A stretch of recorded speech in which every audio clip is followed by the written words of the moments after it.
Fala pessoal, bem-vindos a mais um episódio de Pod Mercado. Hoje eu estou extremamente feliz, honrado. Uma mega episódio que a gente vai ter e um mega convidado. Hoje eu não estou com ninguém mais, ninguém menos que Richard Dorn. Muito obrigado por estar aqui. Além do cabelo branco, a gente tem muitas coisas em comum que a gente vai falar aqui, inclusive o nosso background militar e outras coisas em empresas. Só que o Richard é um mito, ele fez já muito mais coisa que eu em muitas empresas. A gente vai falar de coisas que o mercado não fala, né? No Pod Mercado a gente gosta de falar coisas que todo mundo gosta de ouvir, mas ninguém para na mesa para sentar na frente do microfone para falar. Falando um pouco do Richard, o Richard é conhecido no mercado por ser um conselheiro experiente em tempos de paz e em tempos de guerra, participando de empresas que estão em distress, fazendo turnaround. A gente vai falar mais sobre isso, organizando a estrutura corporativa e a governança da empresa como um todo. Ele é requisitado, ele fala que ele tem mais conselhos do que ele poderia, tem que fechar um para entrar em outro. Como é que ele entrou nesse mundo de conselho, como ele entrou nesse mundo de governança, parece uma coisa muito distante para muita gente. A gente vai explorar tudo isso hoje.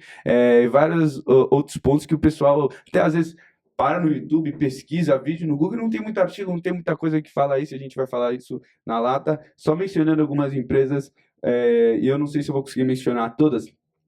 Eu lembro que quando eu me encontrei com o Richard, a gente foi almoçar no Haskell. Não que eu estou fazendo alguma propaganda aqui deles, mas porque ele foi presidente do conselho de administração do Haskell durante quase 5 anos. Além disso, passou por empresas, a Eternity, hoje a Track and Field, uma empresa que eu gosto, que eu compro roupa lá, não estou fazendo propaganda deles também, mas foi do conselho da Track and Field, do Kinoplex. Quem já viu filmes, já foi no cinema, Grupo Lefort. Putz, a lista é longa. Empresa de energia como a Paraíso, empresa de transporte. Realmente o Richard passou por vários pontos, aí, várias empresas da economia real do Brasil. Ele está aqui hoje, obrigado mais uma vez. Eu te acho um cara inteligente. Obrigado. Eu te acho um cara que você tem um bom discernimento, não deixa ser levado por opinião pública. O vento está soprando pela direita, o vento está soprando pela esquerda, você fica lá, o que é uma qualidade que acaba sendo treinada com o tempo, com pessoas que têm um background militar. Então, de novo, obrigado, Richard. Prazer de ter aqui hoje. Pô, legal, eu que agradeço, sempre assisto os programas de vocês aí do Pod Mercado, gosto muito, né, são muito diretos, material que realmente, como você disse, a gente não encontra na internet de maneira fácil, atinge o empresário, né, médio, grande, que está precisando de informação para saber qual é o próximo passo. Então eu me sinto muito honrado de estar aqui hoje, obrigado pelo convite. Legal, muito obrigado. Cara, hoje você é um conselheiro, você atua no conselho de administração, auditoria de empresas, mas a gente fala de conselho, quem está escutando aqui pode ser um funcionário numa empresa, pode ser um empresário médio, pode ser um consultor de negócio que está aqui, pode ser outra pessoa que está começando em conselhos. Esse é um mundo muito distante para muita gente. É verdade. Esse é um mundo que você fala, putz, como conselho de administração, uma coisa que eu nunca me imaginei lá, nunca nem ouvi falar o que é isso, eu nunca nem participei de uma reunião, nunca nem conheço alguém que está no conselho. Qual que é a função do conselho? Eu pensei que o CEO da empresa era o que mais mandava na empresa, pensei que o diretor, o presidente da empresa era quem mais mandava na empresa, e não é, na verdade, nas empresas maiores, mais bem estruturadas, mais parrudas, na verdade, quem coordena toda a empresa é o próprio conselho. Então, vamos falar, cara, primeiro, como alguém dos jeitos mais diferentes da vida pode chegar no conselho, participar desse mundo de governança corporativa. Primeiro, como pode chegar lá e o que essa pessoa pode ganhar com isso? Bom, legal. Bom, primeiro, o que faz um conselho de administração, né? Porque você disse, muita gente assiste o teu Pod Mercado e às vezes são pessoas que estão distantes dessa realidade, né?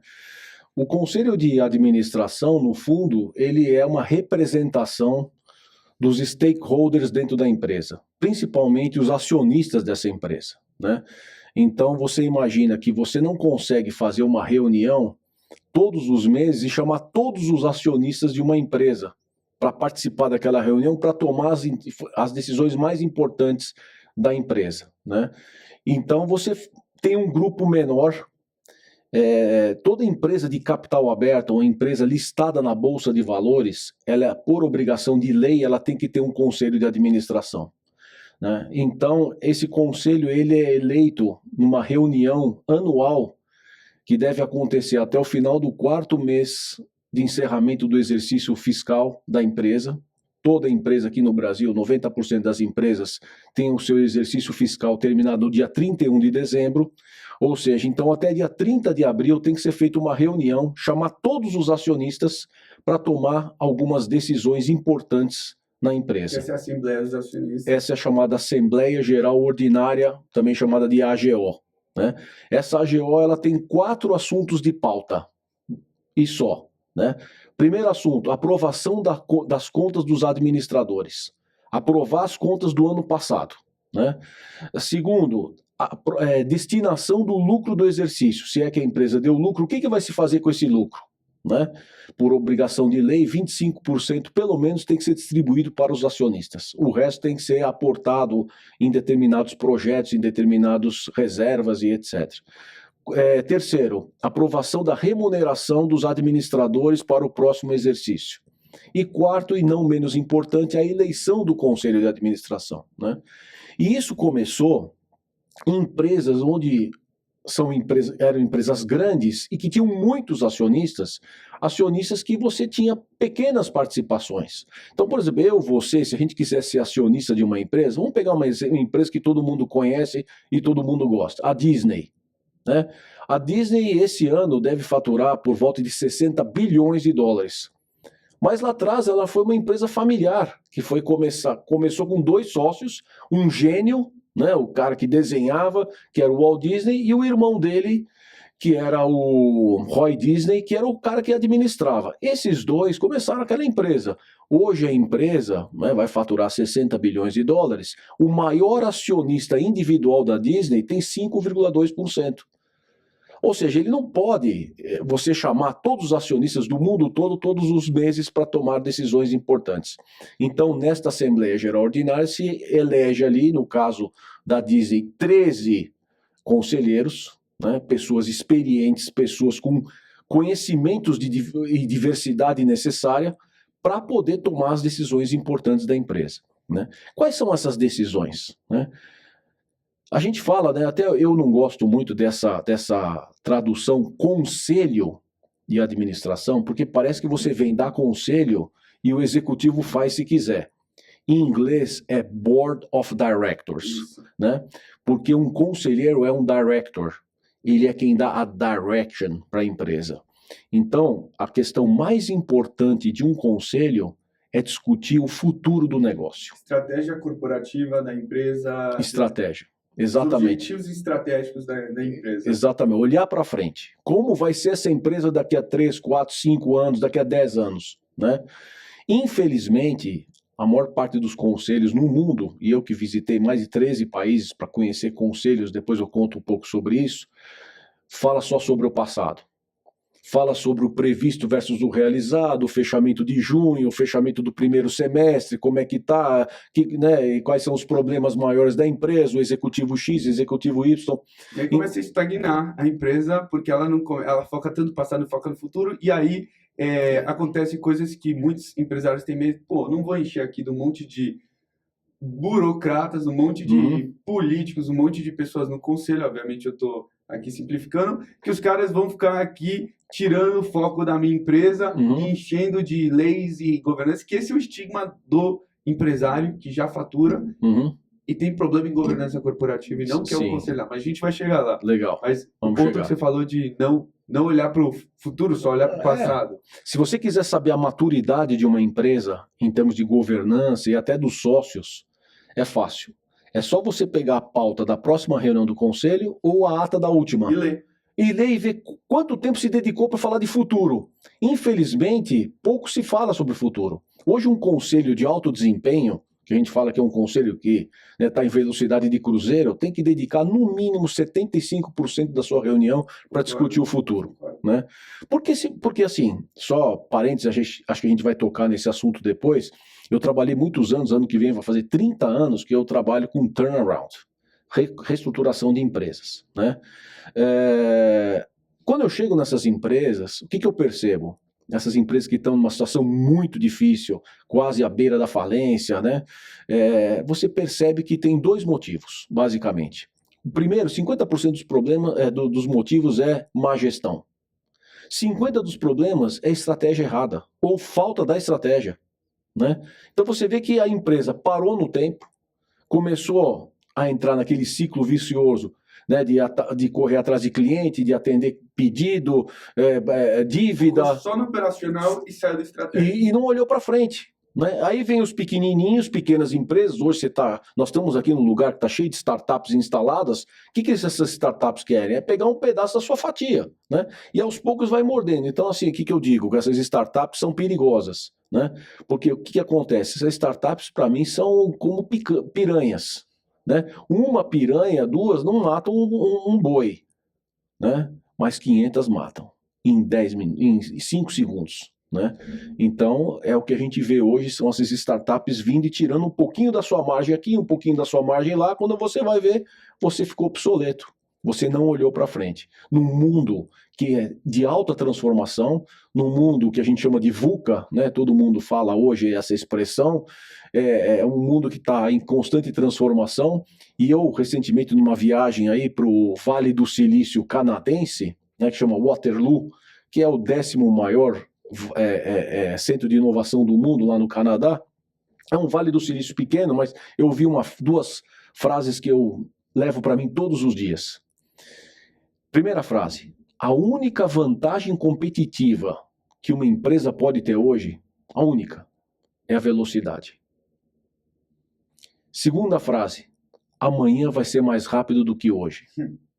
Então, se você pensar nisso, não só como empresa, mas como profissional, né? Você que está ouvindo aqui o podcast, como disse o Ariel, você pode ser um funcionário de médio escalão, um gerente, está começando ainda, um diretor. Cara, se olhe para isso. Como que você vai continuar sendo competitivo na sua carreira profissional, né? Chegar com 50, 60 anos e ainda estar trabalhando, porque, cara, nós vamos viver até os 100 anos de idade. Querendo ou não, nós vamos ver. Até mais, né? Quem sabe, né? Principalmente quem é mais jovem ainda, tem uma perspectiva maior, porque a medicina aí, né, cada dia tem novidades e a gente vai viver mais. Só tem um problema: os boletos vão continuar aparecendo debaixo da porta. Mais tempo para pagar boleto. Mais tempo para pagar boleto. E, cara, com INSS, aposentadoria. Nossa, isso é insustentável. Isso é insustentável. Sim. Não, eu nasci num mundo, né? Eu fiz 60 anos agora em dezembro. Eu nasci num mundo onde você falava em aposentar. Pô, você vai se aposentar com tantos anos, você tem que trabalhar tantos anos para se aposentar. 40 anos de trabalho, e aí... O dia que você se aposentar, você vai para a praia, você vai fazer isso, você vai fazer aquilo. Cara, não dá, é impossível. Eu não tenho como me aposentar. Se me aposentar, o que acontece? As contas continuam chegando, né? Só se eu for morar realmente na beira da praia, numa casinha pequenininha lá, sem internet, sem plano de saúde, sem nada, e, né, ficar lá tomando coco o dia todo, né? E é impossível, eu não quero isso, eu quero continuar viajando, eu quero continuar estudando, que é fundamental para me manter atualizado, eu quero trocar de carro a cada 4 anos, quero fazer uma viagem internacional a cada 2, então tudo isso custa, né? Então, assim, se eu não me manter competitivo, e aí eu tô falando, eu como pessoa física, e todos vocês que estão nos ouvindo aqui, pessoa física, agora transporta isso para uma empresa, né? Como que uma empresa vai continuar sendo competitiva se ela continua fazendo as mesmas coisas que fazia 10 anos atrás? Sim. Olha lá a Blockbuster, olha lá a Kodak, olha lá a Nokia, que matou essas empresas. Obviamente teve startups, teve empresas que disruptivas chegaram, mas quem deu o golpe na jugular para essas empresas morrerem foi os conselhos de administração que foram relutantes quando os sinais apareceram. Exatamente. Tomar uma decisão diferente. A gente fala, nossa, a Netflix quebrou a Blockbuster, que se ia lá e alugava filme. Nossa, a a Apple quebrou lá a Nokia, BlackBerry, Uhum, ou a Kodak quebrou pelo telefone digital. Na verdade, eles eram muito mais capitalizados do que essas empresas no começo. uhum, Eles podiam muito bem ter comprado, incorporado essas empresas, uhum, ter uma pivot, um spin-out. Podia ter sido feito coisas e quem deu o golpe na jugular, uhum, de fato, foi um uhum, mau conselho de administração. Eu acho isso uhum. ponto ótimo. E tem gente que é mais experiente, menos experiente, tem mais vivência de vida, menos vivência de vida. Como você se torna um conselheiro? Como você chega a ser um conselheiro? Como você chega a ser eleito? Como falam com você? Como te convidam? Porque eu acho que isso é uma coisa que não se fala por aí. Todo mundo fala conselheiro, beleza, entendi o conceito, tá lá, entendi a Uhum, estrutura, entendi que manda na empresa e tal. Mas, cara, não participo desse mundo. uhum, Como que alguém que pode ser, chega a ser? uhum. E o que uma pessoa pode ganhar sendo um conselheiro? Não, legal. Bom, primeiro, você tem dois mercados para conselheiros, né? Você tem um primeiro mercado que são as empresas de capital aberto. Empresas listadas na Bolsa de Valores que, por obrigação de lei, tem que ter conselho de administração, né? Só que aqui no Brasil são 300 empresas só, né? Eu, por exemplo, visitei a Austrália é do tamanho do Brasil sem o Acre, né? Lá tem 15%, um pouquinho mais da população brasileira, tem 27, 30 milhões de habitantes, né? Lá tem 3.300 empresas de capital aberto, ou seja, 11 vezes mais do que tem o Brasil, né? Eu visitei Israel, né, que é menor que o estado de Sergipe, e lá tem 600 empresas de capital aberto, Sim. que aqui nós temos 300. Então, existe sim o mercado de empresas de capital aberto, né? Que não, no Brasil não é o maior, com certeza. Não é o maior, mas quem busca conselheiros para essas empresas são os chamados headhunters. Isso. Né? Headhunters são empresas de consultoria que buscam um executivo, buscam um conselheiro, né? Por isso que chama headhunter, né? Consultoria de RH. É uma consultoria de RH que vai buscar aquele conselheiro que você quer. Cadeira. Olha, nós precisamos de um conselheiro aqui com expertise em tecnologia. Tecnologia, finanças, marketing, que veio desse setor, daquele setor. Isso, eu quero um cara que venha do setor X, que tenha sido presidente de uma empresa tal, assim, assim, assado. Então, esses caras vão atrás e trazem aí candidatos, você seleciona tal. Então, esse é um mercado de conselheiro, mas é um mercado pequeno. Por outro lado, existem as empresas fechadas, né? Que podem ser sociedades anônimas, bem estruturadas, gigantes. Exatamente. Que não estão listadas na bolsa. Tem vários exemplos assim. Tem muitos exemplos assim. A maior parte das empresas no Brasil tem essa característica. São empresas limitadas ou SAs de capital fechado, né? A gente estima, né, o Instituto Brasileiro de Governança Corporativa, o IBGC, eles fizeram algumas pesquisas, eles estimam que empresas no Brasil que faturam mais do que 100 milhões de reais por ano, ou seja, já tem tamanho para ter um conselho, né? São em torno de 30 mil empresas. 30 mil, né? Então, essas 30 mil, se você colocar dois conselheiros, que a gente chama de independentes, né? Nós estamos falando de 60 mil assentos. Essas empresas, grandes empresas fechadas, que são na sua grande maioria familiares por quê? Porque a maior participação dessas empresas está na mão de uma ou mais famílias, né?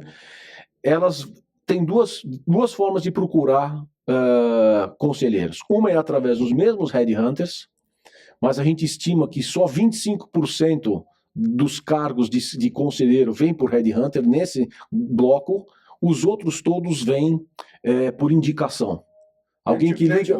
Network. Ariel, puxa, eu estou precisando de um cara assim assado, você conhece? Conheço. Então isso é mais ou menos como indicação de médico. Você está com algum problema, né, de saúde e tal, você liga para um amigo que teve a mesma coisa, fala, pô, o médico me recuperou, me salvou, etc, tal. Você liga para ele porque alguém vai indicar essa pessoa, né? Bom, então falamos aqui agora de como essas empresas procuram. Agora, como que você chega num conselho desse? Primeiro, você tem que ter um histórico profissional. Você tem que ter feito alguma coisa. Você tem que ter feito alguma coisa, tem que ser um cara diferenciado. Não precisa saber tudo, mas no seu nicho de atuação, seja ele financeiro, marketing, operacional, logística, regulatório, em qualquer setor da economia, você tem que ser feito um belo trabalho lá. Exatamente. Para se destacar. A gente diz que... Porque tem o especialista e tem o generalista. A maior parte são generalistas, né? Ou como eu chamo, especialista em generalidades. né? O cara que conhece de tudo um pouco, porque no conselho você fala sobre finanças, contabilidade, estratégia, governança, recursos humanos, cultura organizacional, compliance, meio ambiente, sustentabilidade social. Então são muitos assuntos que são tratados sob a responsabilidade de um conselho, então você tem que conhecer um pouco de cada coisa, né? Quem são essas pessoas? São pessoas que galgaram o posto de, que a gente chama de C-level, né? Que são diretores de empresa ou CEO de empresas, né? Então, então, acho que é o primeiro passo, eu quero ir para um conselho, legal. Então se prepare primeiro para virar um diretor. Seja diretor de uma empresa. Depois, quem sabe, presidente. Mas como diretor, você já pode ser chamado, convidado para participar de um conselho, né? E aí, lógico, você tem cursos no mercado, que são cursos de formação de conselheiros. IBGC é um exemplo. O IBGC é um exemplo, tem vários outros organismos que dão esses tipos de curso, que é bom para você ter os fundamentos, para você entender como funciona uma reunião de conselho, né, qual é a etiqueta que você tem que ter como conselheiro, porque é um chapéu totalmente diferente do executivo.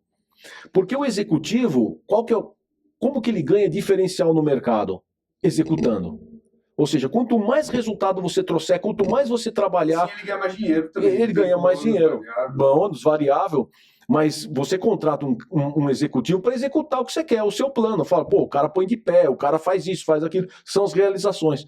No conselho já é diferente, você não vai realizar nada. No conselho você vai tomar decisões e vai acompanhar se aquelas decisões foram tomadas. E até a gente gosta de falar, um conselheiro tem que ser nose in, fingers out. Você não pode botar a mão. Se você botar a mão... Você está tirando o espaço do executivo e você está deixando de ter tempo, esforço mental, de formular a estratégia. Exatamente. Exatamente. Acontece muito. Por quê? Porque muitas empresas não têm os executivos adequados. E aí os acionistas, eles esperam, puxa, o Richard tem muita experiência, o Ariel tem muita experiência. Ajudar lá. Ajuda lá, faz ali, tal, e você vai, você sabe fazer. Aí, daqui a pouco você vira executivo, daqui a pouco você está recebendo um convite, você não quer ser CEO da empresa? Acontece muito isso, mas está errado. Né? Um conselho não pode... E aí a beleza de você ser conselheiro, né? Porque você tem que aprender, e não é fácil, você aprender a fazer os outros fazerem sem você botar a mão na massa. Por exemplo, vou te dar um exemplo. Os melhores conselheiros que eu convivi, porque agora em junho eu completei 19 anos de participação em conselhos em 23 empresas que eu já participei. Né? Hoje eu estou em 4, mas já participei de 23. Né? Os melhores conselheiros que dividiram a mesa de conselho comigo eram CEOs. Gente que tinha uma experiência muito grande e tinha sido CEO de empresas. Ou seja, tinha um conselho em cima dele, já sofreu a pressão. Já sofreu a pressão. E mais importante, o CEO ele acaba desenvolvendo uma competência diferente. Qual que é? É a competência de tomar decisões difíceis. Porque assim, num conselho, eu sempre falo, num conselho você não tem decisão fácil, preto e branco. Não existe isso. São 50 tons de cinza. São várias alternativas que você tem. Cada alternativa tem pontos positivos e negativos. E você, muitas vezes, na maior parte das vezes, você não sabe se você está tomando a decisão correta. Você toma uma decisão hoje, às vezes você leva 2, 3, 4 anos para falar, puxa, essa decisão foi correta. Ou não, a gente podia ter feito diferente. E às vezes você nem está mais naquele conselho. Aí fala assim, mas quem que estava aqui quando se tomou essa decisão 3 anos atrás? Então, bom, aí voltando ao CEO. O CEO, como ele é o número 1 da empresa, ele acaba desenvolvendo uma capacidade de rapidamente analisar todas as alternativas, ver os prós e contras e tomar decisão. Ver os prós e contras e tomar decisões. Né? Então, isso é muito bom para você ter um cara desse no conselho. Agora, por outro lado, é difícil você conviver com esse CEO no conselho. Porque ele quer o cara é executor. Ele é executor, ele quer fazer. Exato. Né? Os meus 2 primeiros anos como conselheiro, eu que vim do mundo do turnaround... E a gente já vai tocar nesse assunto. Vamos falar. Eu que vivi dentro de UTI, né, no bom sentido, dentro das empresas, aí você sai agora ser conselheiro. Cara, Eu fiquei desesperado. Fica agoniado. Agoniado. Pô, o negócio não anda. Você vai numa reunião, aí você volta depois de 30 dias para outra reunião do conselho. Você senta lá, não aconteceu nada. Né? Por quê? Não, o cara saiu de férias, o outro não sei o quê, não deu tempo. Não, pera um pouquinho, faz 30 dias. Não, é verdade, você tem razão. Bom, então vamos fazer tal. Tá bom, beleza. Tá, ok, tá. Aí você volta depois de 30 dias de novo. Outras desculpas. Andou 10%. E é por isso que a empresa tá onde tá. É, exatamente. É por isso, porque a velocidade. A velocidade tá errada, a cultura tá errada. A cultura tá errada. E aí, cara... Cara, a gente vai entrar no assunto de turnaround. Bom, então só para você ter uma ideia, esse é o mundo dos conselhos. Então, assim, é uma segunda carreira, né? Então, aqueles de vocês aí que estão assistindo o podcast, que já são diretores hoje, então já fiquem de olho nisso. Estejam atentos, comece a se preparar, porque é muito normal que você receba um convite para ser conselheiro de uma empresa nos próximos anos. Eu estou escutando o pessoal perguntar, meu, conselheiro ele ganha mais do que um executivo? Não. Menos? Não. Como que funciona a remuneração de um conselheiro? Bom, o conselheiro normalmente, né, cada empresa tem a sua política de remuneração, dependendo do nível, da qualidade do conselheiro que você quer trazer. Mas se fala que é mais ou menos 20%, um pouquinho mais, um pouquinho menos do que ganha o CEO, fixo. Né? Mais ou menos isso. Então, só para você ter... Então, se uma empresa tem um CEO que ganha 50 mil, né, você vai ter um conselheiro que ganha 15 mil, 10 mil, por aí. Aí, dependendo do tamanho, se você pega um presidente que ganha... O conselho da Petrobras...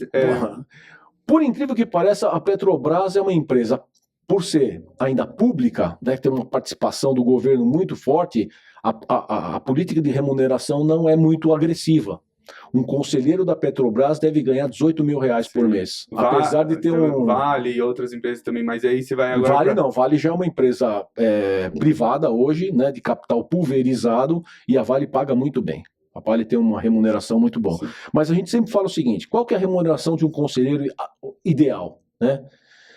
A remuneração ideal é aquela assim, não pode ser baixa, para ele ficar desengajado, nem tão alta. Sim, tão alta para aquilo virar uma dependência para ele. Porque aí o cara tá ganhando também, ele falou, eu vou tomar as decisões aqui para eu continuar aqui. Isso. E não as decisões que são as melhores. Correto. Eu não vou falar isso porque vai pegar mal, o acionista não vai gostar. Aí você perdeu a sua independência. Sim. Você falou de... Bom, pessoal, então saibam que existe todo um mercado nisso, e você falou só no mercado privado no Brasil são 60 mil vagas, assentos, então, no mínimo, até mais. Sim. É um mercado gigante e pouca gente sabe que conhece no Brasil, pouca gente sabe que tem acesso, e não é um mundo inacessível. Basta você ser bom no que você faz, desenvolver seu networking, que a oportunidade pode cair na sua porta de você adicionar valor em outra companhia. Deixa eu falar uma coisa, desculpa, importante. Você falou uma palavra-chave, network. E network não é só para você buscar uma vaga como executivo ou uma vaga no conselho. Network você usa quando você... Tudo. Exato. Para tudo na vida, hoje você precisa de network. Eu só estou aqui hoje conversando com você porque lá atrás a gente se conheceu, bateu um papo, fomos almoçar no maravilhoso restaurante Haskell, né? E a gente se conheceu, a gente se integrou, a gente viu que a gente tinha competências parecidas. O que acontece? Eu não vejo gente fazendo network. E quando faz errado. Faz com um interesse imediatista. Exatamente. Porque quando a gente foi conversar, a gente foi conversar, meu. Isso. A gente foi almoçar. Exatamente. Eu não queria nada de você. Você não me pediu para eu te comprar uma Ferrari, nem nada do tipo. É verdade. Você podia ter pedido. Pô, que pena que não pedi, então, se eu soubesse. Mas network, e a gente, eu adoro esse assunto, as pessoas vão falar, o erro é, eu quero uma vaga no conselho, vou fazer network. Não, cara, você o network, quando você precisa dele, não é a hora de fazer, é a hora de você ver quem eu já conheço, quem eu já desenvolvi relacionamentos genuínos, que teve uma troca genuína, e quem eu já adicionei valor, que pode adicionar valor de volta para mim, para essa oportunidade. Exatamente. Mas, cara, se hoje você fala, para pensar, é a mesma coisa da pessoa que aconteceu alguma coisa, tá trocando de carreira, quer buscar um novo emprego. Aí senta lá na frente do computador, vai escrever uma listinha, quem eu conheço que pode me indicar, quais empresas eu vou ir. Se a sua lista tá pequena, você tá perdido. Você tá perdido. E esse é o momento, você não vai conseguir fazer networking para essa oportunidade, aqui você vai ter que se virar nos 30, mas é um trabalho contínuo, eu sempre dedico de 4 a 6 horas por semana, às vezes sábado, às vezes domingo, às vezes segunda, algum dia, às vezes picotado, para conectar genuinamente com pessoas. É um tempo que eu digo morto da minha agenda, eu não vou produzir nada, e é um tempo de investimento de longuíssimo prazo, que eu não sei quando isso vai ter retorno, tanto para mim quanto para a pessoa que eu conecto. Mas esse é o caminho, né? Assim, até eu fiz mentoria uma vez para um CEO, o CEO me contratou para fazer uma mentoria, bater um papo com ele ou almoçar a cada 15 dias. E eu descobri que o cara era ruim de network, muito ruim. Aí eu estabeleci um indicador com ele. Falei, cara, cada vez que a gente vier conversar aqui, você vai me trazer 4 cartões de visita novos. Eu quero que você me mostre. Ah, Ariel Fogman, legal. O que você... Eu almocei com ele, tal. Quem é esse cara? Não, esse cara foi indicado por um amigo meu, tal. E aí o cara começou a desenvolver uma habilidade que você, às vezes, não tem. Você tem que desenvolver. É uma competência isso daí. A pior coisa que tem, cara, quando eu recebo um WhatsApp ou um e-mail. Oi, Richard, tudo bem? Vamos tomar um café? Putz, cara. Não, na hora já sei, o cara tá desempregado. Sim. Perdeu o emprego. Sim. Não, sabe o que é? Eu tô pensando em sair da empresa, mas já saí e tal, não sei o quê. Pô, vamos conversar e tal. Já era. Pô, o cara tá interessado porque ele acha que eu vou falar, não, olha, tem uma vaga para começar amanhã. Não existe isso. E se eu tiver essa vaga... Você não vai dar para ele. Eu vou indicar outro. Exato. Que tem 40 caras que eu conheço melhores em termos de network até do que essa pessoa. Outra coisa... Currículo no Word, papel, não existe mais. Os caras me mandam um currículo. O último que eu recebi foi semana passada. Um amigo meu falou, pô, tem um amigo, cara, o cara é fera, não sei o quê, esse CFO, o cara tá querendo isso aí. Olha, posso te mandar o currículo dele? Eu falei, não, pode. Aí lá no cabeçalho lá tava escrito assim, currículo simplificado. 5 páginas. Falei, pô, imagina se o cara me mandasse o completo. Mas o que eu vou fazer com isso? Eu vou jogar... Ninguém lê. Eu vou guardar aquilo onde, né? Vou imprimir, guardar no arquivo. Ah, um dia que eu precisar, eu abro lá, puxo. Não tem, né? Então, hoje é LinkedIn. Né? Às vezes eu converso com executivos de alto padrão, diretores e tal. Cara, você tem LinkedIn? Ah, eu tem minha foto e meu e-mail lá. Nossa, meu cara. Deus do céu. Tem outros que põem assim, né? Lá em cima, abaixo do nome tem aquele título que você põe, subtítulo ali. O cara coloca C-Level, CEO, mentor, turnaround. A empresa fala, pô, cara, meu, pai de santo. Então, assim, o cara fala, não, o cara muito bom isso. O cara não tá focado. Então, não sei se você sabe, mas existem hoje consultores de LinkedIn. Perfeito. Você contrata, e eu fiz isso antes da pandemia, 1 ano e meio antes da pandemia, eu contratei o cara pegou e turbinou meu LinkedIn. Por quê? Porque estava ruim mesmo, eu não dava atenção, né, eu não olhava tal. Então hoje, se alguém vai me procurar, quer falar comigo... Olha lá, joga seu nome lá no Google, aparece o LinkedIn, puf. Cara, eu concordo 100%. Nossa, você falou tanta coisa boa aqui, eu vou tentar destrinchar. Mas, só falando primeiro do LinkedIn, eu trabalho, né, meu mundo é private equity, meu mundo é compra e venda de empresas, e empresas que faturam 50, 500 milhões de reais, a gente muitas vezes tem que chegar em pessoas que a gente não conhece, ter acesso a... E uma ferramenta que a gente usa pra caramba é LinkedIn. Obviamente a gente usa ferramentas de automação também e tal, que fazem web scraping e todo o negócio, e perfis ruins levam a gente algumas vezes a não acessar pessoas. Tem pessoas, são empresários fortes, tem empresa de 200, 300, 400, 500 milhões de reais, e o cara não tem um perfil, ele não existe lá, e isso faz o nosso trabalho ser mais difícil. Eventualmente a gente consegue chegar nessas pessoas, mas LinkedIn é um ponto incrível. Então você que está escutando a gente, segure um dia, uma semana aí de ficar postando coisa no Instagram, se é que você faz, e dá um tapa lá no seu LinkedIn. Eu posso até soltar um vídeo sobre isso, é um ótimo assunto, mas o que você falou sobre... Voltando, empresas na UTI. Esse foi o termo que você usou. Sim. E você falou de uma maneira muito interessante que ou tem problema de gestão, ou seja, cultura errada, pessoas que estão lá e não deveriam estar, processos totalmente ineficientes, processos que estão fazendo, por exemplo, o capital de giro da empresa se deteriorar, ou fazendo a empresa se endividar, não estão com boas políticas de venda, de cobrança, tem redundâncias, etc. Ou estratégia errada, a cultura é boa, os processos são bons, tem boas pessoas lá, mas elas não estão mirando no sol, elas estão mirando naquele iceberg ali e tá todo mundo remando com força, mas vai bater naquele iceberg, ou já bateu naquele iceberg. Verdade. Então, quando você... E uma coisa que eu acho que o pessoal não sabe, você falou de Israel, eu tenho um carinho muito grande por Israel, porque eu morei em Israel, não vou falar aqui de política, minha opinião também mudou muito ao longo do tempo. Eu passei um bom tempo dentro do exército israelense, Que legal. e você passou um bom tempo dentro do exército brasileiro. É verdade. Brothers in Arms.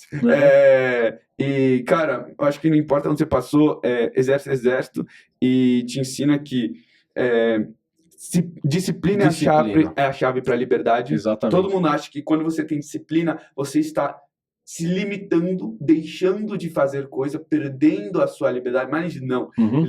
Livres são as pessoas que são livres dos seus impulsos, livres de vícios de pensamento, livres de hábitos ruins e que têm clareza mental para pensar e disciplina para executar. Essas são as pessoas livres do exército. Ensina isso aqui no Brasil, no Israel, em todo lugar.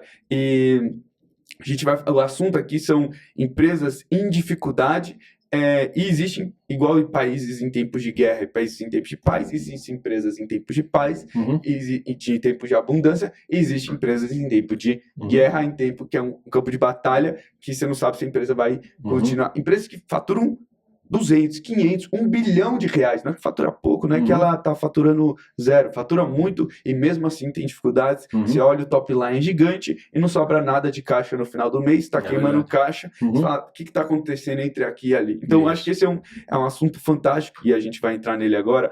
E o Richard, ele falou que ele se especializou em entrar em empresas com dificuldade de fazer o turnaround. No mundo de Private Equity, fazendo gancho para o meu mundo, tem fundos que se especializaram em comprar participação societária em empresas estressadas, empresas e a lógica aqui para explicar no pessoal se uma empresa está estressada, está no momento ruim, se ela está no momento ruim, comprar ações nela é barato. Isso. É vantajoso. Exatamente. Comparando com uma empresa que está num ótimo momento, então você compra barato, você melhora ela, e aí pode ser que fundos de private equity chamam você ou alguém como você. Correto. Eu sei que não existe alguém como você, mas... Não, tem muitos. Muito pelo contrário, tem muitos.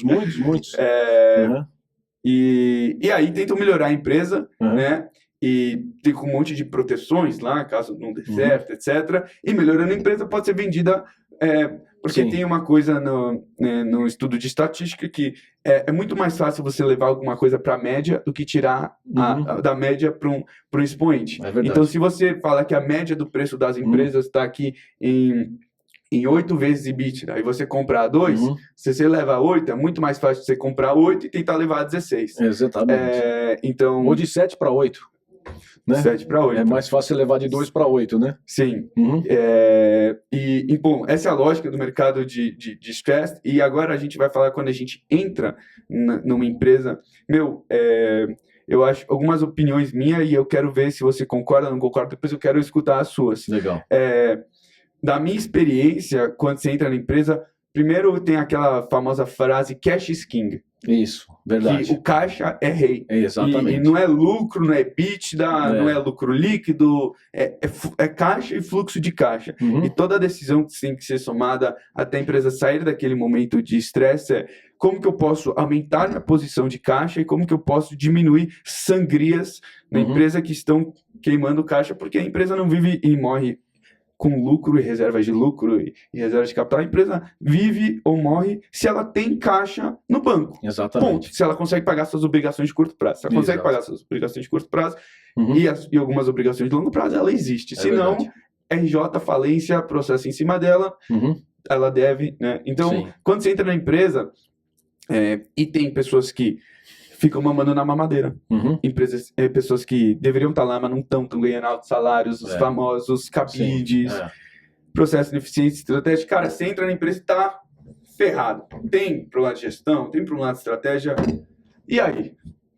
Pois é, tem problema de toda a sorte, né?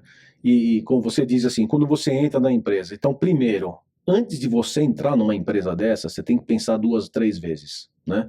Porque assim, na minha história toda, eu comecei isso em 1995. Eu fui um dos precursores no Brasil a assumir a presidência interina das empresas em situação difícil, fazer a reestruturação. Quem começou antes de mim foi o Cláudio Galeazzi, um dos maiores especialistas em turnaround do Brasil. Infelizmente ele morreu um ano e pouco atrás, né, já com 80 e tantos anos, mas ele era uma referência no mercado. Ele montou uma empresa para fazer isso, com vários e vários casos aí, né? Mas eu comecei isso em 95 e era muito fácil fazer isso, sabe? Por quê? Porque você entrava na empresa, você tinha muita gordura dentro da empresa e então rapidamente você cortava isso, cortava aquilo, cortava esse. Eu lembro que teve uma empresa, uma grande empresa do setor de material de construção civil, que tinha um nível hierárquico chamado superintendente. Eram 9 superintendentes, né? Todos ali com 25, 30 anos de casa. E não dava para pagar aqueles caras. Eu peguei, chamei eles todos numa mesa como essa, os 9, e falei, pessoal, não vai dar, vocês estão fora. Demiti 9 ali na mesma hora. Até para dizer, não é nada pessoal. Infelizmente só não cabe mais na conta. Aí os acionistas falam, você tá louco, essas pessoas são super experientes, estão com a gente aqui há 25 anos, começaram como estagiário, conhecem tudo da empresa. Falei, pois é, mas não dá. Vamos, eles acreditaram em mim, tá bom, vamos lá. Sabe o que aconteceu? Nada. No dia seguinte, o pessoal de baixo assumiu, continuou tocando a empresa numa boa. Depois de 6 meses, eu cheguei lá na reunião do conselho com os acionistas. Eu falei, vocês lembram dos 9 que a gente demitiu? Pô, é mesmo. Falei, vocês lembram o nome dos 9? Não lembrava mais.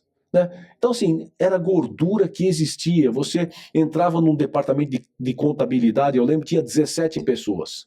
Você mandava metade embora, trocava 1 ou 2 e fazia contabilidade melhor do que tinha antes. Então tinha gordura, você ia fazendo, cortando isso, cortando aquilo e tal. Hoje já está muito mais difícil. Hoje você chega na empresa, a tal da contabilidade tem um contador recém-formado e 2 estagiários, a contabilidade atrasada há 6 meses. Ou seja, para você fazer aquela contabilidade ser o mínimo necessário, você tem que botar dinheiro, tem que contratar gente, fazer acontecer. Todas aquelas gorduras, os caras foram queimando. Então hoje, infelizmente, passado muitos e muitos anos, eu estou falando para você quase 30 anos atrás, né, hoje as empresas estão numa situação muito difícil. Por quê? Porque eles foram esperando, não vai melhorar. E sempre o problema, esse que é o problema que os empresários e os conselheiros têm que olhar, que é o seguinte, infelizmente, né, a maior parte desses empresários e executivos, eles acham que o problema não é na empresa. O problema é fora. Porque agora o barril do dólar não sei o quê, o dólar subiu, o governo. Exatamente, agora a nova lei, a nova taxação. Exatamente, a China e não sei o quê, e vai, e nunca é o nosso problema, né? Então, quando vai ver, já é tarde. Esse é o problema, né? Você tem que fazer o trabalho de reestruturação na hora certa. Então, voltando ao que eu falei para você, antes de entrar numa empresa, eu tenho que olhar muito bem para essa empresa para ver se ela tem condições de reestruturação. Porque se não tiver, né, ou tiver muito pequena chance, é melhor, o que eu faço? Eu indico 1 ou 2 advogados e falo, cara, tenta livrar o máximo que você puder para garantir o futuro da sua família, porque você vai entrar no processo judicial aqui. Não vai quebrar em 6 meses, vai quebrar em 1 ano, 2, mas você vai quebrar, né? Então, assim, e a cada 10 empresas nessa história toda que me procuram, até hoje me procuram, 9 já não tem mais chance de reestruturação, né? Então, assim, eu que sou médico de UTI, eu tenho que ver assim, eu consigo tirar o UTI o paciente de dentro da UTI? Dá para tirar, então tá bom. E o meu trabalho, eu sempre pensei isso, o meu trabalho é tirar o paciente da UTI e colocar no corredor. Do corredor para frente já não é mais problema meu. Não é tirar ele do hospital. E aí voltando ao exército, né, voltando o que você aprende no exército? Você tem missão. A missão tem começo, meio e fim. Exato. Né? Então, assim, qual é a missão? Tirar o paciente da UTI. Tá bom, então põe ele lá. Agora, fisioterapia, tal, tratamento médico, aí não é mais comigo, porque primeiro que não dá dinheiro fazer isso, porque dá dinheiro tirar o paciente da UTI, né? Então, é isso. Aí quando você chegar na empresa, de novo, né, quais são os 2 problemas que você encontra? Primeiro, má gestão, né? Gente péssimos executivos, né? Que alguns você consegue trocar. Vamos entrar depois em detalhes. Vamos. O que faz alguém ser um mau executivo? Vamos, lógico, com certeza. Porque as pessoas falam, o que é bom, o que é mau executivo? Alguém que executa bem, executa mal, mas beleza, o quê? Bom, Foi feita uma pesquisa, o Banco Mundial fez uma pesquisa há mais ou menos uns 8, 10 anos atrás, para conhecer a qualidade da gestão das empresas no mundo. Eles pegavam amostras de empresas nos países, eles tinham um questionário de 16 perguntas e aplicavam. E assim fizeram no Brasil. E o Brasil tirou uma das piores notas. Cara, não me surpreendo com isso. De uma maneira, não me surpreendo. Porque o sistema de educação é péssimo, né? Poucas pessoas se formam, poucas pessoas fazem uma pós-graduação numa instituição de ponta. Então, realmente, é muito ruim a capacidade de execução dos executivos, né? Então, lógico, as empresas são reflexo desse corpo executivo. E o pior, quando eu falo para você que um dos problemas é a gestão, né, má gestão, é porque a gente chama que a criatura ficou maior do que o criador. Então a empresa começou a crescer, e os executivos ficaram no mesmo lugar. Aí o que acontece? Aí começa a bloquear o crescimento da empresa. Pessoa que não sabe delegar, pessoa que não sabe cobrar, pessoa que não sabe estabelecer metas claras, Correto. Pessoa que não sabe usar as ideias dos colaboradores e fazer elas crescerem e forçar a deles. Sim. Pessoas que não aceitam risco. Uhum. Para mim, na minha experiência, não sei qual é a sua, esses são claros sinais de uma má gestão. Pessoas que não conseguem formalizar um processo, toda semana é um jeito diferente de fazer. Sim. Pessoas que não sabem reportar para os seus superiores de fato o que está acontecendo aqui, que é fazer um culto ecumênico e não que então tanto gestão para cima quanto para baixo quanto lateral acaba sendo isso na minha experiência. E você falou do Exército, quando a unidade especial do Exército que é boa em resgatar reféns, não é uma boa unidade para ficar fazendo controle de fronteira. Exatamente. Para ficar fazendo guarda de fronteira. Correto. Tem outro grupamento para isso. Não, eu até digo o seguinte, existem dois tipos de executivo, se você me permite, que eu gosto de classificar assim. É o piloto de caça e o piloto de Boeing. É isso. Tá? Você tem o piloto de Boeing que faz Paris-São Paulo, Paris, toda semana, durante 30 anos, e o cara leva o avião para lá, leva para cá, já conhece toda a rota, já direitinho, o cara vai ser tranquilo, vai ser tranquilo. E tem o piloto de caça, que é o cara que tem que aterrissar lá na faixa de Gaza, recuperar 3 ou 4 reféns e voltar vivo com os caras, né? Duas situações diferentes. São duas situações diferentes. Os equipamentos que eles pilotam são diferentes. São muito caros, investimento altíssimo, mas são diferentes. O perfil, o treinamento é diferente. Se você pegar o piloto de Boeing e botar no caça, e o caça no Boeing, os dois vão derrubar. E a gente precisa dos dois. Porque quando a gente quer viajar, a gente quer o Boeing, e quando a gente quer ter paz, a gente precisa do piloto de caça. E aí, a analogia aqui para a empresa tem gente que é feito para... A empresa está num tempo de bonança, a gente quer expandir, já está mapeado, está com uma boa liquidez. Vamos escalar o que está funcionando. Piloto de Boeing. Exatamente. Deu caca, foram decisões ruins, decisões passadas. Vamos entrar em guerra. Vamos colocar aqui, vamos tirar os pilotos de Boeing, vamos colocar os pilotos de caça. Exatamente. E vamos reestruturar isso aqui. Excelente esse seu exemplo, porque esse é uma visão que o conselho tem que ter. O conselho que está lá olhando de cima tudo que está acontecendo, falar pera um pouquinho, nós estamos numa situação aqui, esse CEO que está lá, o cara é muito bom, fez um belíssimo trabalho até aqui, só que ele não vai tirar a empresa dessa situação. Sim. E sabe uma coisa que eu acho que as pessoas falam? Nossa, o conselho, ele é frio, ele não tem compaixão, ele não tem zelo pelo empregado, ele só olha o financeiro, ele só olha o lucro, ele é um capitalista frio.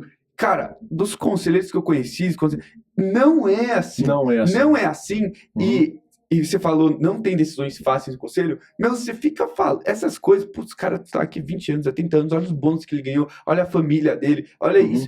Cara, são igual, né, o Nissim Taleb fala, igual às vezes a gente tem que fazer isso no exército, você tem que tomar decisões impossíveis de situações impossíveis, que esse cenário, tomar essa decisão tem esse estrago, tomar essa decisão tem aquele estrago, nos dois cenários tem estrago, alguém vai sair perdendo, e aí você tem que fazer igual o comandante de um pelotão, decisões impossíveis de guerra, se eu ir por aqui, meu pelotão inteiro praticamente vai morrer. Se eu ir por aqui, eu vou ter que sacrificar aquele soldado.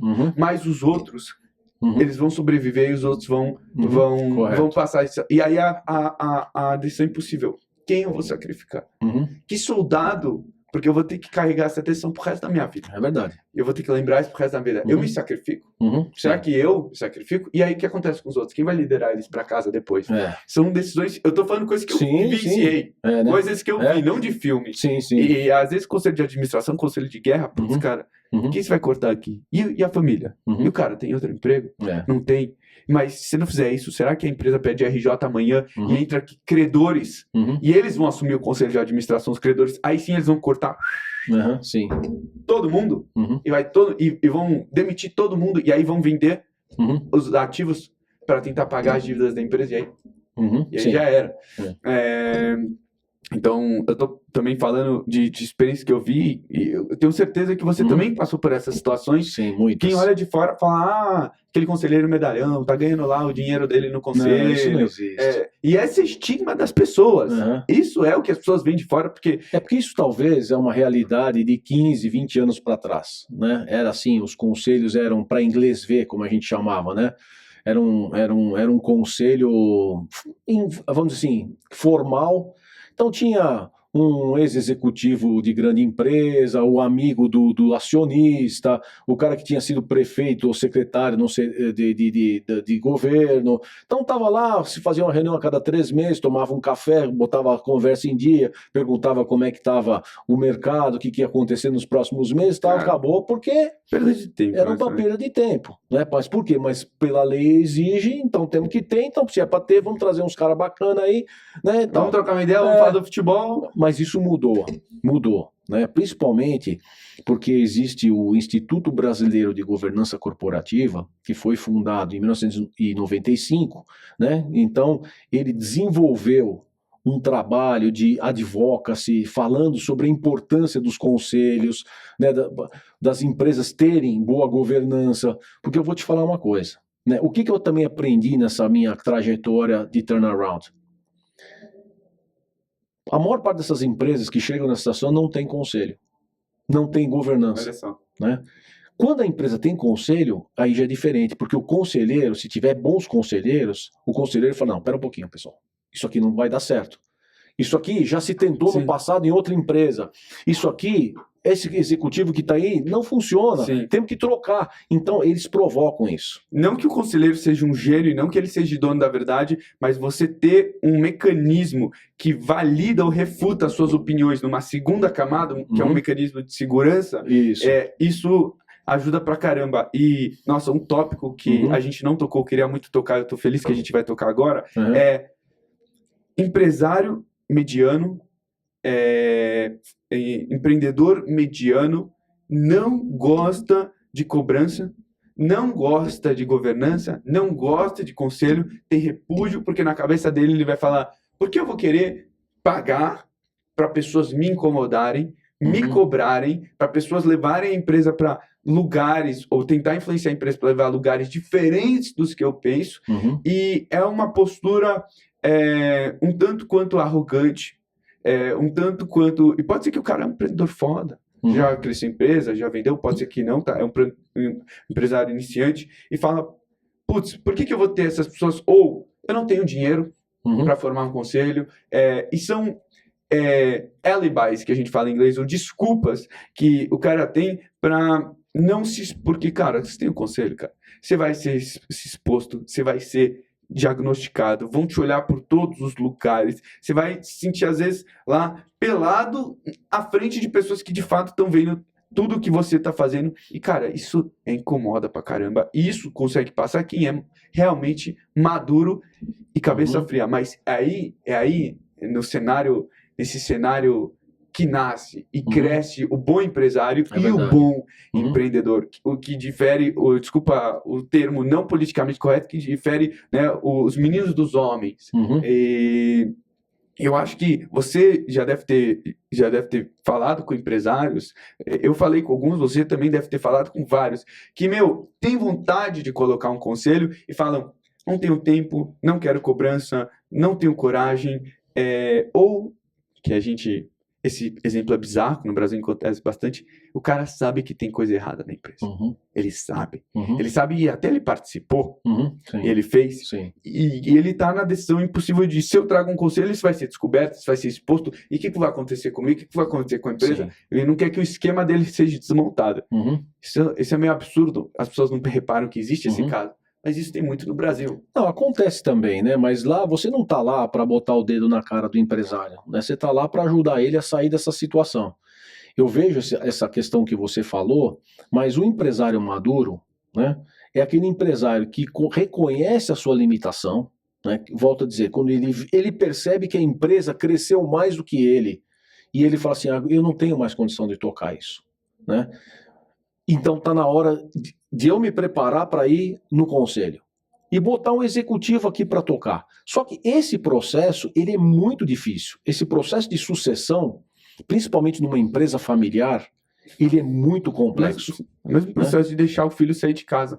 É mais ou menos isso, né? Só para você ter uma ideia, tem pesquisa que mostra que de cada 100 empresas familiares no mundo que sobrevivem à primeira geração, somente 30% sobrevive à segunda, somente 12% à terceira e somente 4% à quarta. Ou seja, a cada geração 70% desaparece, 70%. Né? E desaparece não só porque quebra, porque tem que ser vendida, tem que briga, cisão. Não, o grande problema é a briga e grande problema é a sucessão para a próxima geração, principalmente da primeira para a segunda. Sim. Né? Quando você tem gente da segunda geração preparada e competente para assumir, pô, você tem que dar graças a Deus como empresário. Agora, às vezes, não tem. Ou às vezes o filho é tão inteligente, tão... ele não gosta do setor, vai fazer, vou fazer outra coisa. Ele quer montar outro, quer ser médico, quer ser arquiteto, a menina quer ser advogada, não quer tocar a empresa. E aí realmente você tem que fazer uma sucessão para gente de fora. Isso é extremamente comum. Então assim, é aí que o conselho ajuda, né? Primeiro, a preparar esse empresário para ser um bom conselheiro, um bom acionista, e achar a pessoa certa para sucedê-lo. Isso é um processo que às vezes leva 3, 4, 5 anos. E esse processo que você falou, se definiu perfeitamente, é aí que nós e outros fundos de private equity entramos em momentos assim certo. de um buyout. Certo, correto. Você entra lá, assume a gestão. Compra uma parcela boa da empresa, majoritária, metade. E fica com uma opção de comprar o resto lá na frente. Então, e opera a empresa porque os filhos não querem, a pessoa já está na idade avançada, quer fechar, quer viver outra vez, quer ir para Bahamas. Tem isso também. Quer se aposentar. Isso. Enfim, às vezes é doença na família, às vezes é briga societária, às vezes é uma promessa que fez quando era criança e não cumpriu, às vezes é tudo isso junto, é verdade. Às vezes se encheu o saco do setor, Sim. Às vezes tá só cansado, cara. Só cansado. Porque esse país cansa, né? Cansa. Mas eu que viajei já para 13 países para conhecer a governança nesses países, como funciona, um dos que mais me chamou a atenção foi a Alemanha, né? E por quê? Porque lá as empresas, eu visitei 6 empresas fechadas e familiares, né? A mais nova tinha 146 anos, 620 herdeiros, tá? E todas as 6, né, me disseram o seguinte: olha, nós só estamos vivos aqui como empresa hoje e nós só somos unidos como família por conta da governança. Se não fosse a governança, a gente não estaria aqui hoje. Então, isso realmente você vê, e a governança deles super bem estruturada, porque são empresas centenárias, né, empresas que já viveram, que já nem tem. O maior acionista, às vezes, não é vivo. Tem 7%. Não, nem é vivo. O pai, o avô, o bisavô, né, uma empresa com 100 e tantos anos. O maior acionista, às vezes, tem 7%, 8%. Né, que é o neto, o bisneto, etc. e tal. Mas eles se dão super bem e conseguem, né, serem representados por um conselho onde tem gente da família e gente de fora, com experiência para ajudar nessa situação. Cara, eu acho esse ponto muito bom. Um ponto que eu anotei para mim, tô pegando uma cola aqui, quais são, né, as piores coisas que um conselheiro pode fazer? Piores coisas que um conselheiro pode fazer? Bom, primeira coisa é botar a mão na massa. né? E às vezes ele é tentado a isso. Como ele tem uma carreira executiva de muito sucesso, e os acionistas falam, puxa, você não quer assumir aquela área, você não quer ajudar esse ou fazer isso, e aí ele se sente motivado, né? E vai lá e põe a mão na massa. Só que aí o que acontece? Ele faz parte do problema, ou ele faz parte da gestão que ele mesmo, por outro lado, tem que supervisionar e monitorar. Porque o conselho tem que monitorar e supervisionar os executivos. Aí, se ele começa a passar a ser executivo, começa a fazer mentoria para o executivo, daqui a pouco, o executivo está na mesa da reunião e ele, em vez de fazer as perguntas difíceis e, vamos dizer assim, cobrar o executivo, ele fala, puxa, eu não posso fazer isso porque fui eu que tive com ele na semana passada falando para ele fazer dessa forma. Então, acho que a pior coisa que um conselheiro pode fazer é isso. Ou seja, você tem que tomar cuidado sempre com a sua independência. Ou seja, toda vez que você sair de uma reunião de conselho, você tem que fazer uma pergunta. Eu continuo independente nessa empresa? Porque se você não é mais independente, você tem que chegar lá para os acionistas e falar, pessoal, perdi minha independência.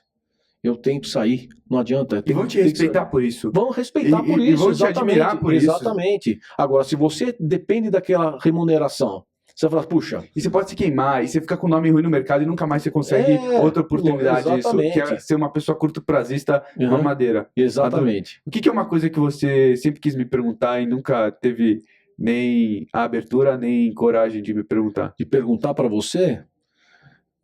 Como que você escolhe as empresas que você quer investir? Né? Você hoje deve ter uma lista enorme de gente procurando você, falando, puxa, Ariel, quero que você entre aqui, né, compre uma participação, ponha dinheiro, estou precisando de dinheiro para crescer. Bom, você tem várias oportunidades. Como é que você escolhe aquela? Porque você não pode estar em todas. Você vai pensar aquela que, na sua visão, é aquela que vai te dar maior rentabilidade ou vai, né, ter mais sustentabilidade aí nos recursos que você está administrando. Como é que você escolhe? Primeira coisa, são 3 coisas principais. Obviamente que eu estou tentando resumir uma lista enorme. A primeira coisa, qual é a capacidade hoje atual e futura dessa empresa gerar caixa? Certo, correto. Gerar caixa. Essa empresa, hoje, independente se o setor está bom ou ruim, ela está gerando caixa bastante ou pouco? Está gerando bastante. Isso quer dizer que ela vai continuar gerando no futuro? Ou está gerando pouco, mas uma empresa que hoje está gerando pouco caixa, pode ser que ela gere muito lá na frente, por quê? Por causa das coisas que a gente falou, tá? Uma má gestão, uma má estratégia, tem um produto, um serviço incrível, e ela tá fazendo besteira, a gente pode entrar lá.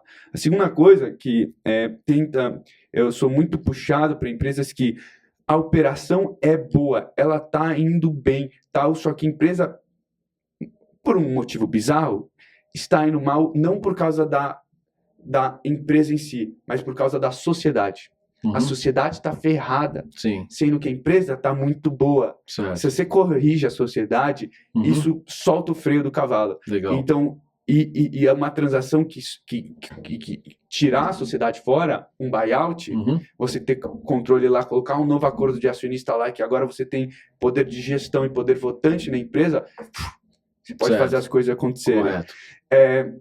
A terceira coisa que, na minha opinião, puxa muitas empresas é a empresa que não quer o cheque. Se o cara chega para mim e fala, putz, cara, tô desesperado,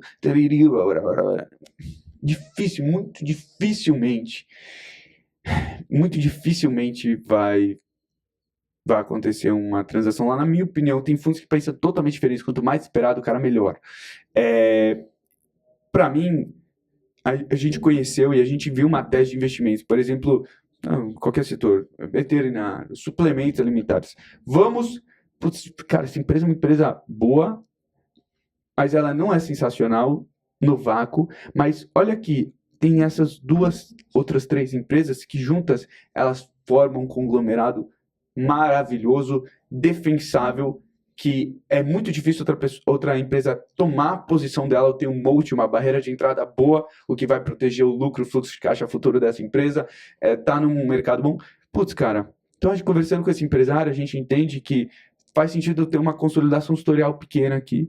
E aqui, de estar não interessado, o cara fica muito motivado a participar e formar esse grupo inorganicamente através de aquisições, seja uma, seja duas, seja 10, que seja.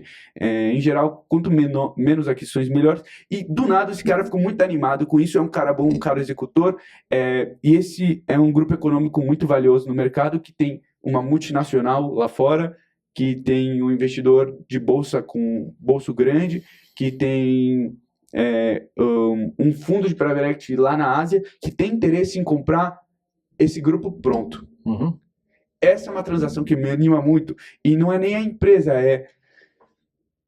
ela está no momento e posicionada de tal maneira que sozinha ela... Não, mas junto com essas 2, 3 peças, putz, isso é fantástico. Então, essas são 3 coisas que... É um quebra-cabeça, né, na verdade, né? São várias questões aí que você tem que considerar e não tem decisão certa e errada. Não, e o pior é o seguinte, né? Imagina que você vive isso. Depois de montar esse quebra-cabeça, é fazer ele funcionar. Putz, cara. Porque eu faço comprar é fácil, comprar é fácil, cara. Exatamente. Tipo, todo mundo acha, nossa, você fez um M&A, nossa, você comprou uma empresa. Tá, mas cara, você fez um M&A, você comprou uma empresa.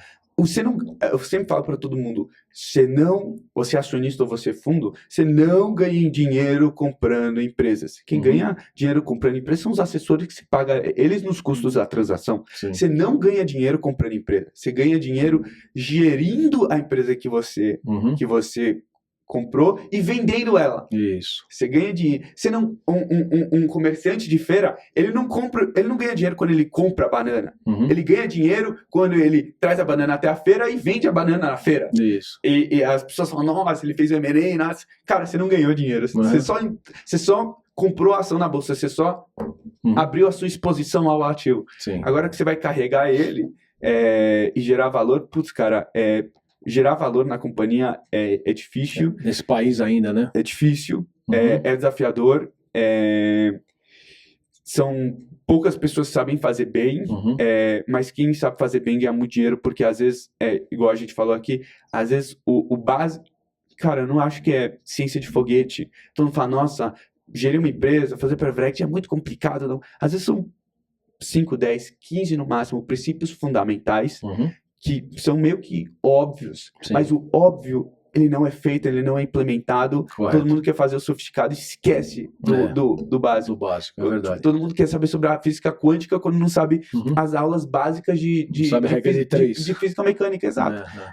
Então, e eu acho que você também tem uma opinião parecida que eu entendi, que, cara, turnaround, reestruturação não é ciência de foguete. Você olha o balanço, você olha o demonstrativo de eficácia, você olha as empresas, vai numa reunião, você fala com todos os funcionários, a verdade, ela grita nos seus olhos. Verdade. E é fazer o básico bem feito. Sim. E eu acho que entra coisas humanas, que por isso que eu gosto tanto do que eu faço, e eu gosto do que você faz, eu gosto do que a gente faz. Cara, às vezes não é por causa que você teve uma educação que os outros não têm, ou você tem uma informação que os outros têm, ou você foi para Harvard, para Wharton. Às vezes você tem a mesma informação que os caras têm, mas você tem a frieza, a coragem. Coragem.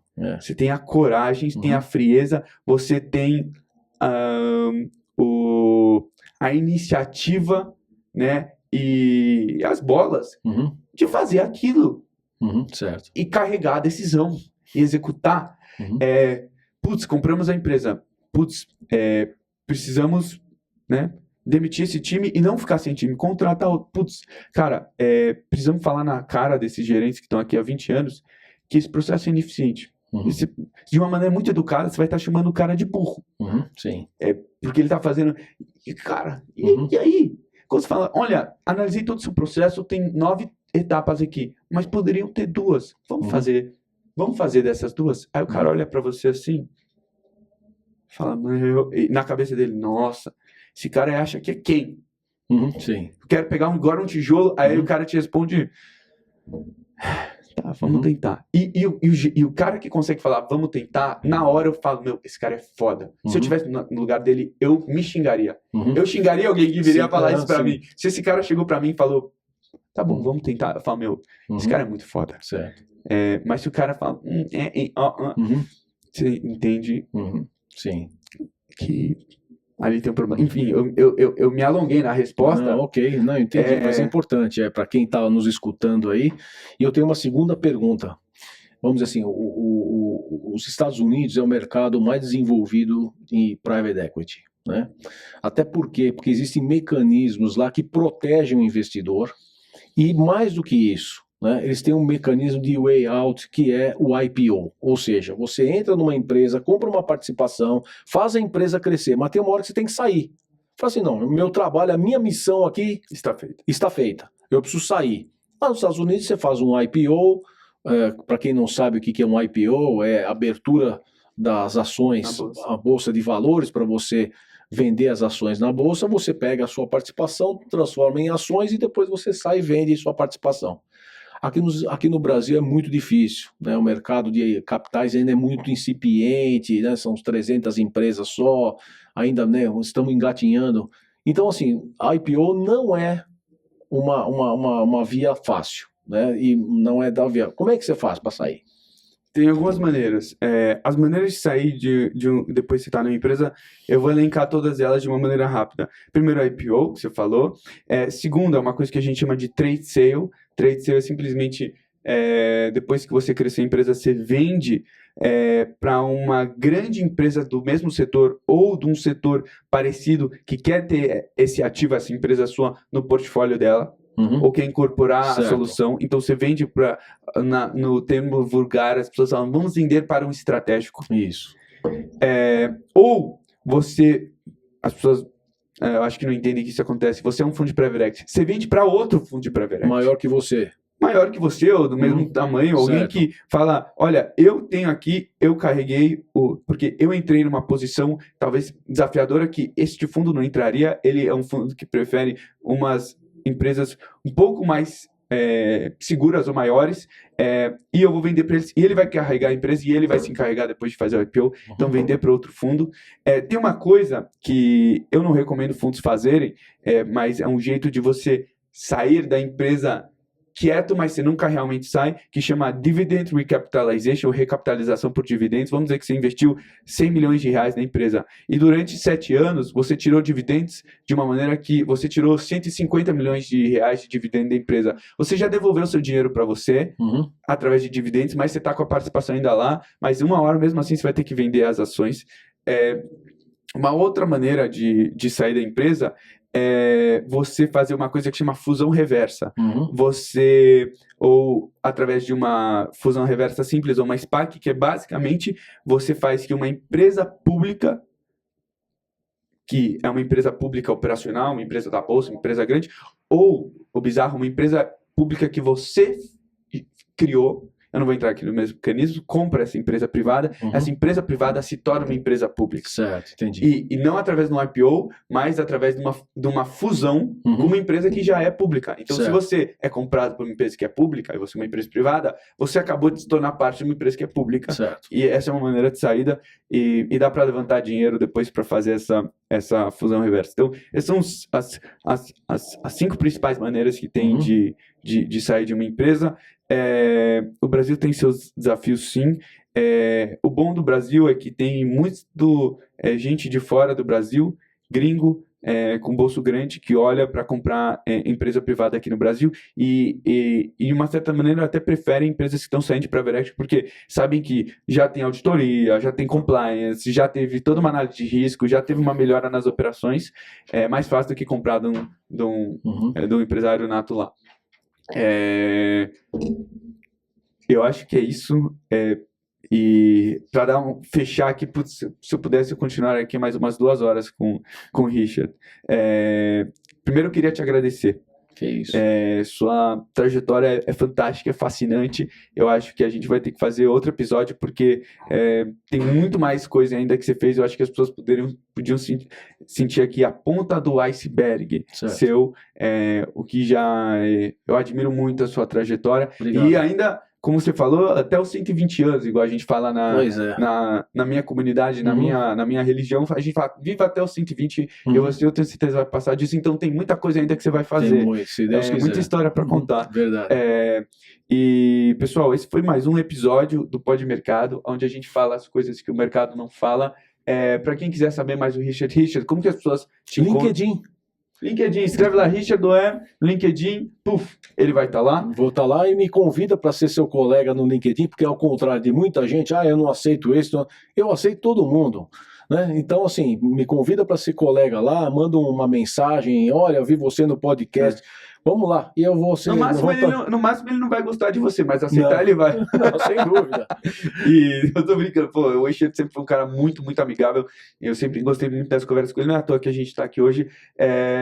Pessoal, se tiverem alguma dúvida, manda aqui embaixo.